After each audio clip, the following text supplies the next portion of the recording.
जो हुजूर की पनाह में आ जाता है ना वो बच जाता है। अल्लाह करे आपको समझ आए मेरी बात की। जो हुजूर की पनाह में आ जाता है वो जो दुनियादार रहता है, मालदार रहता है, हुजूर की पनाह में नहीं आता वो बेसुकून रहता है। फरमाते हैं यहाँ दुनिया में भी हुजूर की पनाह में आ जाओ, आज ले उनकी पनाह। और आज दलील आपने इब्ने माजा की हदीस लिखी है, हज़रत तमीम दारी हदीस के रावी हैं, आला हजरत ने लिखी है। फरमाते हैं जो हुजूर की पनाह में आया बच गया। दलील देते हैं, फरमाया इंसान तो इंसान, जानवर भी आते थे तो बच जाते थे। हजरत तमीम दारी रज़ी अल्लाह तआला अन्हु फरमाते हैं कि हम खड़े थे, एक ऊंट दौड़ता हुआ आया। नबी करीम सल्लल्लाहु अलैहि वसल्लम के पहले उसने कदमों पे सजदे किए। सहाबा कहने लगे हुजूर हमें भी इजाज़त दें। फरमाया वो तो बेजुबान है, उसे तो पता कोई नहीं, पेशे नज़र है वो नौ बहार, सजदे को दिल है बेकरार, रोकिए सर को रोकिए यही तो इम्तिहान है। फरमाया उसे क्या पता, तुम तो मुकल्लफ हो शरीयत के, तुम्हें इजाज़त नहीं है। और आला हजरत ने दो टोक लिखा है, फरमाया सिवाय खुदा के किसी को ताजीमी सजदा भी हराम है। ये नोट कर ले मेरी बात। और आला हजरत ने फतावा रज़विया में लिखा है किसी कब्र पे जाओ तो 4 हाथ दूर खड़े रहो। अल्लाह करे आपको समझ आए। कितने हाथ? 4 हाथ दूर खड़े रहो, सूरत फातिहा पढ़ो, दुरूद शरीफ पढ़ो, जिस कब्र पे गए हो उनकी रूह को इसाले सवाब करो, उनके वसीले से दुआ मांगो। आला हज़रत फरमाते हैं कब्र को सजदा बिल इत्तिफाक हराम है, तवाफ कब्र का करना बिल इत्तिफाक हराम है। बोसा लेने में इख्तलाफ है कि जायज़ है कि नाजायज़ है, लेकिन बोसे से भी चूंकि शक पड़ता है तो फरमाते हैं अहमद रज़ा की राय ये है कि बोसा लेने से भी बचा जाए। वो आ गया तो इससे अगली बातें करता है, बस खामोश रह, बाअदब रह और पीछे रह। तो हजरत तमीम दारी कहते हैं ये हदीस आला हजरत ने लिखी है लमन वल उला में। फरमाते हैं कि ऊंट ने पहले सजदा किया, कदम चूमे, फिर उसने हुजूर के कान में कोई बात कही। रोजे दे दिवाले ने गुलामां दियां टोलियां, एक पे सुनदा करोड़ां दियां बोलियां। यानी ऊंट ने बात की तो हुजूर ने वो भी सुन ली। आला हजरत कहते हैं जो पनाह में आता है बच जाता है। कहते हैं रसूल करीम ने ना ऊंट की पुश्त पे हाथ फेरा और अल्लाह के महबूब फरमाने लगे फिक्र न कर, अब तू आ गया है ना तो जैसे तू कहेगा वैसे ही हो जाएगा, जैसे तू कहेगा वैसे ही। इब्ने माजा में मौजूद है, पर मैं चूंकि फाज़िल बरेलवी रहमतुल्लाह अलैह की किताब से पेश कर रहा हूँ अल अम्न वल उला से, तो मैं उसी अंदाज में पेश कर रहा हूँ जिस अंदाज में वहाँ है। हज़रत तमीम दारी कहते हैं कि हमारी समझ में बात कोई ना आई। थोड़ी देर गुजरी तो कुछ लोगों ने हाथों में रस्सियाँ पकड़ी हैं, खंजर पकड़े हैं, दौड़े आए, या रसूलल्लाह ये हमारा ऊँट है। हज़रत तमीम दारी कहते हैं मैंने देखा कि जब वो आ गए ना खंजर लेके तो ऊँट हुजूर के पीछे छुप गया। आज ले उनकी पनाह, आज मदद मांग उनसे, वो हुजूर के पीछे छुप गया। तो कहते हैं कि नबी करीम सल्लल्लाहु ताला अलैहि वसल्लम ने फरमाया क्या मसला है भाई? या रसूलल्लाह हमारा ऊँट है, ज़िबा करने लगे थे दौड़ा आया है। तो हुजूर फरमाने लगे वो तो तुम्हारी शिकायत कर रहा है। वो कहता है या रसूलल्लाह मैंने बरसों इनकी नौकरी की, बरसों मैंने बड़ी नौकरी की। सही कहता है? या रसूलल्लाह ठीक कहता है। हुजूर अब बूढ़ा हो गया हूँ, थोड़ा ज़्यादा बोझ नहीं उठा सकता, तो मुझे ज़िबा करके खाना चाहते हैं, मैं मरना नहीं चाहता। नबी करीम फरमाने लगे अच्छे लोग ये सिला देते हैं। उन्होंने अर्ज की हुजूर आप हुक्म कर दें, हम इसको छोड़ देते हैं या रसूलल्लाह, नहीं ज़िबा करेंगे, खिदमत करेंगे। हुजूर फरमाने लगे नहीं अब मेरे पास आया है ना, अब मैंने वापस नहीं करना, आज हो गया है, आज ले उनकी पनाह, आज मदद मांग उनसे, आज हो गया या रसूलल्लाह फिर रख लें। हुजूर ने फरमाया नहीं भाई पैसे बताओ कितने? या रसूलल्लाह नहीं नहीं कुछ नहीं। नबी करीम अलैहिस्सलाम ने फरमाया नहीं बताओ कितने, बताओ कितने? उन्होंने कहा हुजूर एक दफा रेट लगाया था तो 100 दिनार लगा था। हुजूर ने फरमाया बिलाल दे दो 100 दिनार। 100 दिनार दे दिया। आला हज़रत फरमाते हैं देखो उनकी पनाह में आने की बरकतें कितनी हैं। उनसे कहा तुम जाओ, वो चले गए। हुजूर ने पुश्त पे हाथ फेरा, फरमाया जा तू आज़ाद है। हज़रत तमीम दारी कहते हैं वो पहले गया फिर पलट के आया, उसने नबी पाक के कान में को बात की, कई बातें की, पर मैं एक बात करता हूं, कई बातें की, एक बात की तो हुजूर रो पड़े। ऊंट चला गया, हमने अर्ज की हुजूर ये क्या कह गया है? तो महबूब फरमाने लगे ये कह गया या रसूल अल्लाह जिस तरह आपने मुझे छुरी से बचाया है मैं दुआ करता हूं अल्लाह आपकी उम्मत को जहन्नुम से महफूज फरमाए, अल्लाह जहन्नुम से बचाए आपकी उम्मत को। इस तरह मुझे छुरी से आपने महफूज किया। आला हज़रत फरमाते हैं किन चक्रों में पड़े हुए हो, किन चक्रों में? पैसों की पनाह लेते हो, ओहदों के पीछे छुपते हो, दौलत के पीछे छुपते हो, ताल्लुकात के पीछे छुपते हो। फरमाया मुसीबत आएगी तो ये सारे हट जाएंगे। अगर पनाह लेनी है तो मदीने वाले महबूब की पनाह लो, दरवाज़ा रसूल पे आओ, नबी करीम की बारगाह में झुको, हुजूर से प्यार करो।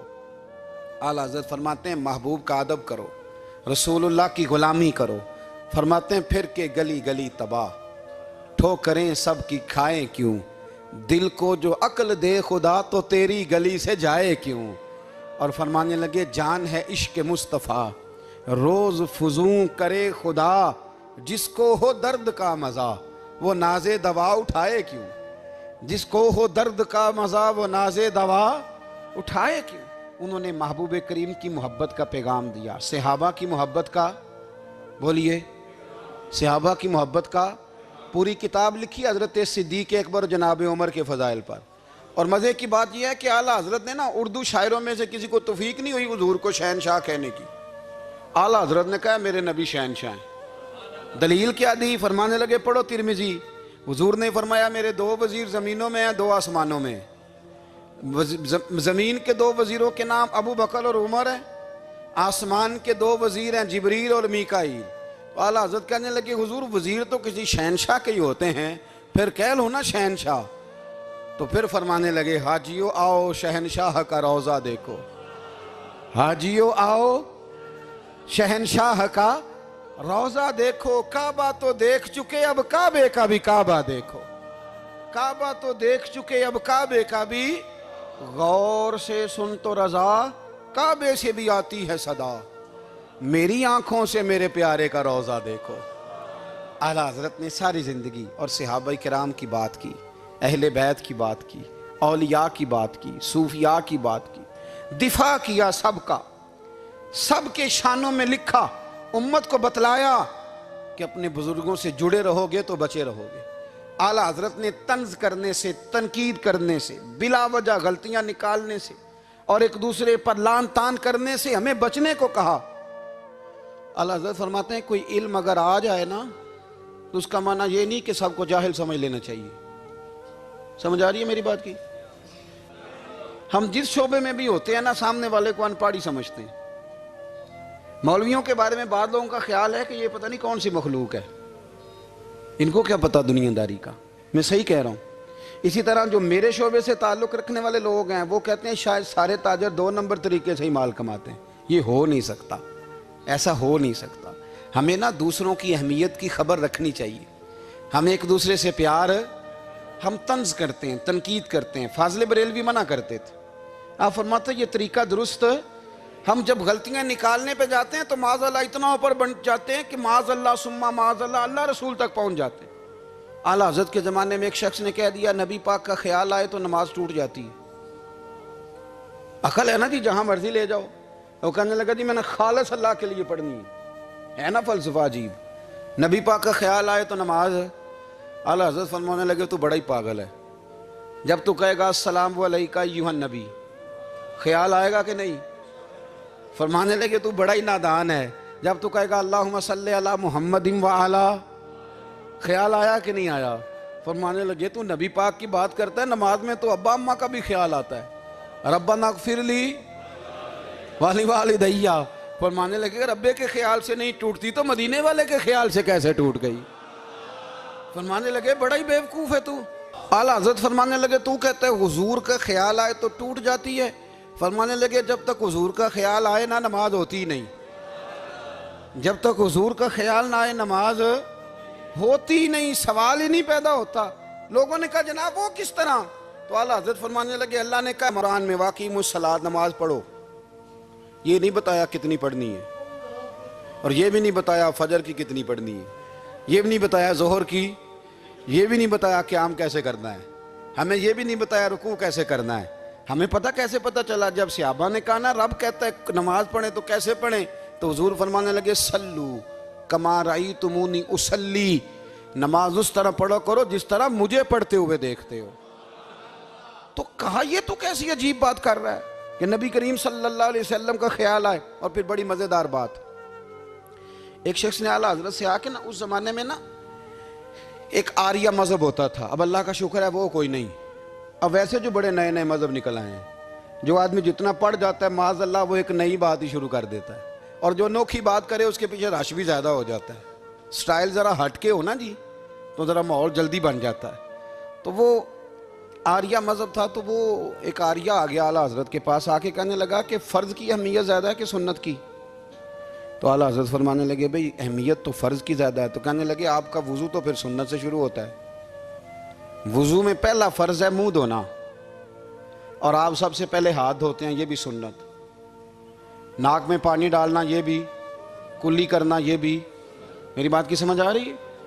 उसने कहा ये आप अजीब लोग हैं, फ़र्ज़ अगर बड़ा है तो पहले फ़र्ज़ होना चाहिए था। समझ आ रही है मेरी बात की? लोग दीन पर बड़े बड़े मुख्तलिफ एतराज़ात करते हैं ना, उसने कहा जी पहले होना चाहिए था फ़र्ज़। तो मुंह धोना फ़र्ज़ है, आपने घुटनों तक हाथ धोए, अब ये जो आपने हाथ धो ये भी सुन्नत, कुल्ली करी तो वो भी सुन्नत, नाक में पानी डाला तो वो भी सुन्नत, तो आप तो चौथे नंबर पे फ़र्ज़ अदा कर रहे। तो आला हज़रत फरमाने लगे तुम असल में महबूब का ग़ुलाम नहीं ना। हाँ तुझे क्या पता हो ये बात क्या है, तू बैठ जा हमसे सुन, हम तुझे बताते हैं। उसने कहा जी क्या मतलब? फरमाने लगे ये महबूब जो है ना हमारे, ये हमें बड़ी जगहों से बचाते हैं, ये बचा बचा के फ़राइज़ तक ले जाते हैं। क्या क्या मतलब?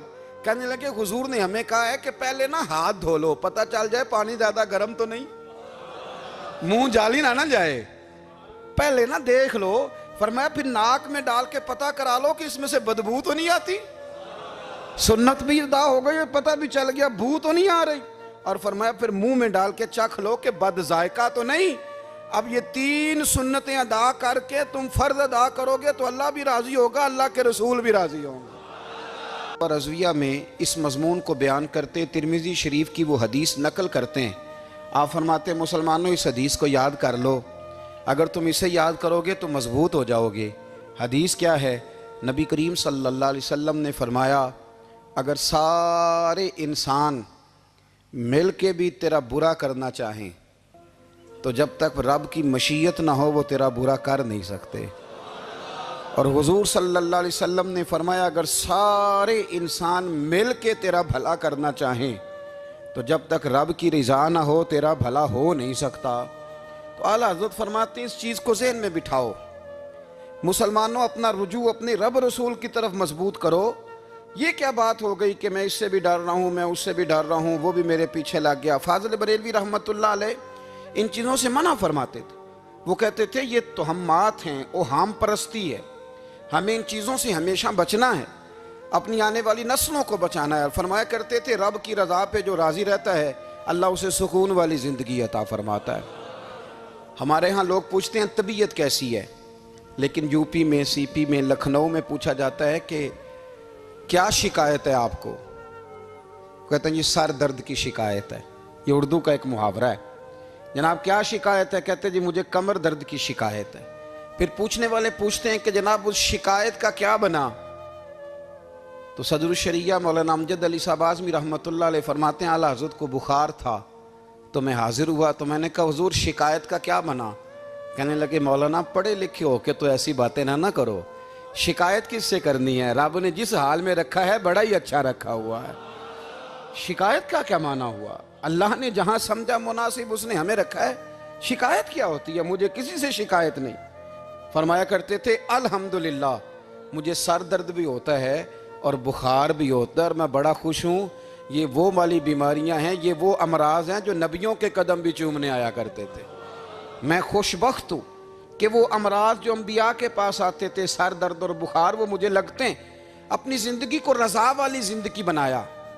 यकीन बड़ा कामिल था मेरे आला हज़रत का। इमाम गज़ाली ने हदीस लिखी है, नबी करीम सल्लल्लाहु अलैहि वसल्लम ने फरमाया यकीन इस तरह सीखा करो जिस तरह तुम कुरान सीखते हो। आज मेरे दौर का सबसे बड़ा मसला यकीन की कमज़ोरी है। मुसलमान कच्ची पक्की सोचें सोचता है, कमज़ोर कमज़ोर जुमले बोलता है, इसको दुनियादारों के वादों पर इत्माद जल्दी होता है। लेकिन माज़अल्लाह अल्लाह रसूल के वादों के बारे में ये कई दफ़ा शकूक का शिकार होता है। इसे समझना चाहिए। फाज़िल बरेलवी एक पुख्ता यकीन वाली शख्सियत थे, पुख्ता यकीन वाली। बरेली शरीफ के दाएं बाएं ताउन का मर्ज फैल गया तो आला हज़रत फरमाते हैं मेरे मुंह में भी कुछ गिल्टियाँ निकल आईं। तो बाज़ लोगों ने कहा शायद आपको भी ताउन हो गया है। आला हज़रत रहमतुल्लाह अलैह फरमाते हैं जो सबसे बेहतरीन तबीब था वो लाया गया। उसने मेरा मुंह देख के, गिल्टियाँ देख के कहा खो आपको तो ताउन का मर्ज हो गया है। तो आला हज़रत फरमाने लगे मुझे सारी बीमारियाँ लग सकती हैं, ये नहीं लग सकती। उसने कहा हकीम मैं हूँ कि आप हैं? फरमाया नहीं आप ही हैं, पर यह बीमारी मुझे नहीं लग सकती, ये मुझे हो नहीं सकती। उसने इसरार किया तो आला हज़रत रहमतुल्लाह ताला अलैह उसको कहने लगे मियाँ तू जो मर्जी कर लेकिन मुझे ताउन का मर्ज नहीं हो सकता, ये बात तय है। वो नाराज़ होकर चला गया। अब ताउन की जो गिल्टियाँ होती थी ना वो बड़े बड़े महीनों नहीं जाती थी, तकलीफ़ रहती थी। आला हज़रत कहते मैंने उसी रात ना थोड़ी सी काली मिर्चों का सफ़ूफ बनाया और मिसवाक में रख के जब मुंह के अंदर छिड़का तो थोड़ा सा खून निकला और मेरा मुंह बिल्कुल ठीक हो गया। सवेरे मैंने कहा बुलाओ ना अपने हकीम को जो कहता था ताउन हो गया है। तो लोग कहने लगे हुजूर आपको वैसे कैसे पता था ताउन नहीं है?